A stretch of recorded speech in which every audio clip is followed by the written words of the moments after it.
வணக்கம். நம்மளோட big Boss season 8 பொறுத்தளவுல விஜய் சேதுபதி தான் தொகுத்து வழங்க போறார் அப்படிங்கிறது நம்ம எல்லாருக்குமே தெரிஞ்ச ஒரு விஷயம் தான்.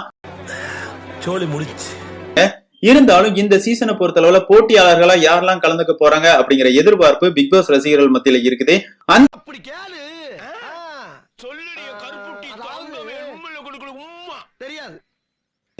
இவரை பொறுத்தளவுல இவருக்கு அறிமுகம் தேவை கிடையாது. பிக் பாஸ் பாக்குற எல்லாருமே கண்டிப்பா இவரை பத்தி தெரிஞ்சிருப்பாங்க.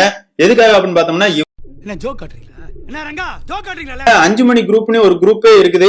அந்த அளவு இவங்களோட போட்டோவுக்கு லைக் அண்ட் ஷேர் பறந்துகிட்டு இருக்கும்.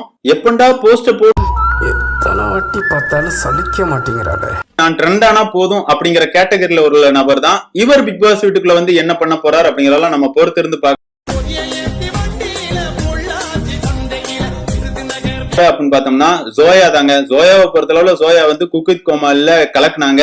அவங்களுக்குன்னு ஒரு செட் ஆஃப் எல்லாவும் பார்த்துப்பா. ரொம்ப நன்றி.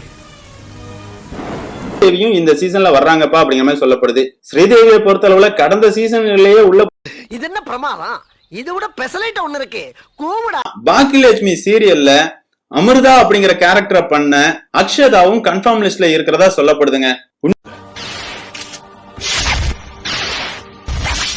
இது நம்ம லிஸ்ட்லயே இல்லையே. இந்த லிஸ்ட்ல 12வது இடத்துல இருக்கிறது யாரு அப்படின்னு பார்த்தோம்னா திவாகர் தான். இவரை பொறுத்தளவுல இவருமே சோசியல் மீடியா நீங்க ஒரு தத்தியா இருக்கீங்கன்னு நினைச்சோம், ஆனா இப்படி ஒரு புத்திசாலியா இருப்பீங்கன்னு நினைச்சே பார்க்கல.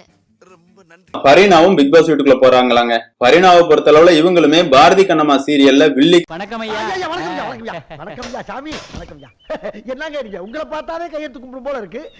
இருந்தே ஷோவை எப்படி கொண்டு போக போறாங்க, டாஸ்க் எந்த மாதிரி கொடுக்க போறாங்க அப்படிங்கறது தாங்க மெயினா இந்த ஷோவை தீர்மானிக்கும். சோலி முடிச்சு